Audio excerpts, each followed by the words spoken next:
Baik, sekarang kita masih pada bab 2 perjuangan Nabi Muhammad SAW dalam melakukan perubahan. Dan pertemuan kita pada kesempatan kali ini kita akan membahas tentang faktor kenapa Nabi Muhammad melakukan hijrah ke Madinah dan bagaimana reaksi orang-orang kafir Quraisy terhadap hijrah Nabi Muhammad ke Madinah. Namun sebelumnya, mari kita membaca basmalah terlebih dahulu bersama-sama. Bismillahirrahmanirrahim. Baik, semoga kalian semuanya sudah siap dalam keadaan sehat walafiat, dan selebihnya mari kita simak beberapa slide berikut ini.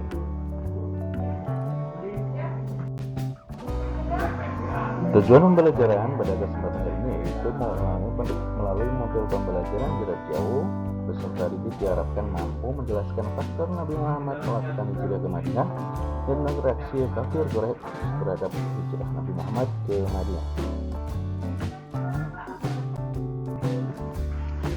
Beberapa faktor Nabi Muhammad melakukan hijrah ke Madinah, diantaranya yaitu setelah wafatnya Abu Thalib dan Siti Khadijah, ancaman dari kafir Quraisy semakin keras terhadap Nabi Muhammad. Para pemimpin Quraisy merupakan penentang yang paling gigih. Menurut mereka, kebangkitan Islam identik dengan kehancuran posisi sosial politik mereka. Kebangsawanan mereka akan hilang dan hancur karena Islam mengajarkan persamaan derajat antar manusia. Hal ini juga menyebabkan Nabi Muhammad melakukan hijrah ke Madinah. Hijrah dianggap sebagai alternatif perjuangan untuk menegakkan ajaran Islam.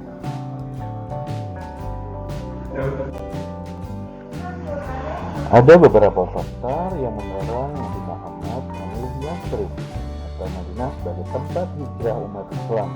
Di antaranya yaitu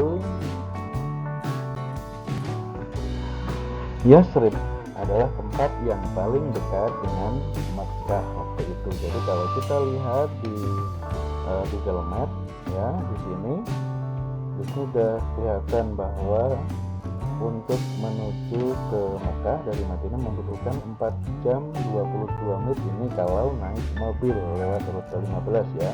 Tapi pada zaman dahulu, ini zaman sekarang, kalau zaman dahulu belum ada kendaraan mobil yang dipakai hanyalah unta. Jadi kalau zaman dulu itu normalnya dari Mekah ke Madinah memerlukan waktu sampai dengan 10 hari. Dan itu merupakan jarak yang paling dekat waktu itu untuk Nabi Muhammad dalam melaksanakan hijrah.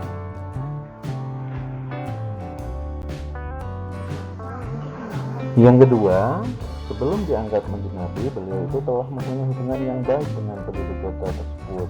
Hubungan itu berupa ikatan persaudaraan karena kakek Nabi Abdul Muthalib itu beristrikan orang Yathrib atau Madinah. Di samping itu ayahnya juga dimakamkan di sana. Jadi sambil Nabi Muhammad hijrah, beliau bisa melaksanakan ziarah.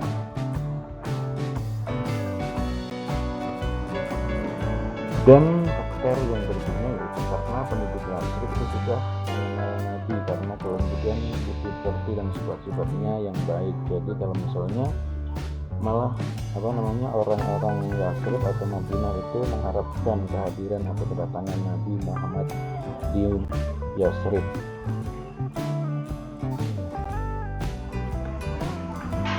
Faktor yang keempat yaitu bagi diri Nabi sendiri, hijrah itu merupakan suatu keharusan. Selain itu merupakan perintah Allah Subhanahu wa Ta'ala.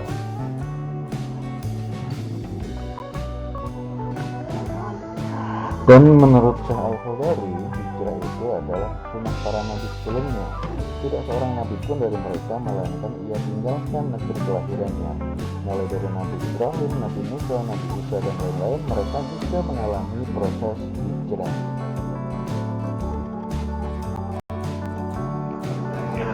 Dan berikutnya yaitu kita akan membahas tentang reaksi orang-orang kafir Quraisy terhadap hijrah Nabi Muhammad ke Madinah.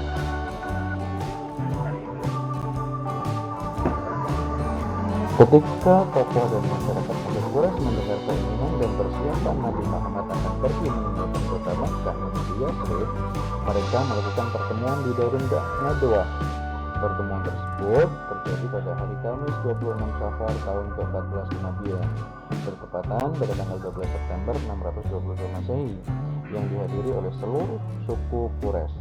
Pertemuan itu bertujuan untuk mengatur strategi menghalangi dan membunuh Nabi Muhammad. Hal ini membuat Nabi segera memerintahkan umat Islam untuk segera berhijrah ke Yathrib.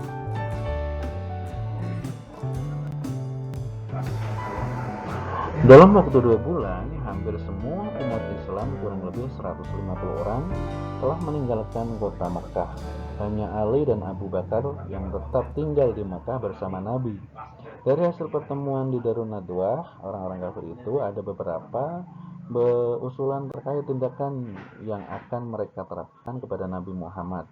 Di antaranya yaitu membiarkan beliau sampai hijrah ke Madinah dengan sendirinya, yang kedua memenjarakannya, dan yang ketiga adalah membunuhnya.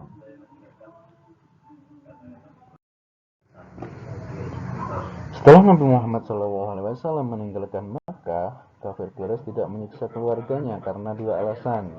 Yang pertama, ketika kafir Quraisy mengetahui bahwa Nabi Muhammad SAW telah keluar dari Mekah dan rencana mereka telah gagal, mereka menyeret Ali bin Abi Thalib ke Masjid Al-Haram. Mereka baru membebaskan Ali bin Abi Thalib setelah menghajarnya. Alasan yang kedua, tujuan orang kafir hanya satu, yaitu membunuh Nabi Muhammad, karena mereka menganggap bahwa satu-satunya cara yang memadamkan Islam adalah dengan membunuh Nabi. Karena itu mereka tidak ada urusan dengan orang lain, dan mereka tidak mau bentrok dengan orang lain selain beliau, Nabi Muhammad.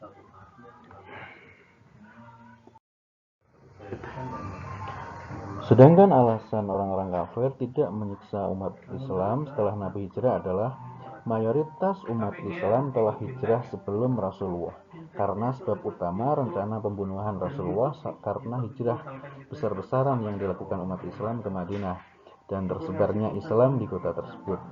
Umat Islam yang berasal dari Mekah memiliki sanak saudara dan kerabat di Mekah. Hubungan kekerabatan menjadi penghalang mereka, mengganggu dan menyakiti umat Islam. Kafir Quraisy takut terhadap suku dan kabilah seorang muslim. Mereka menghindar untuk menyakitinya.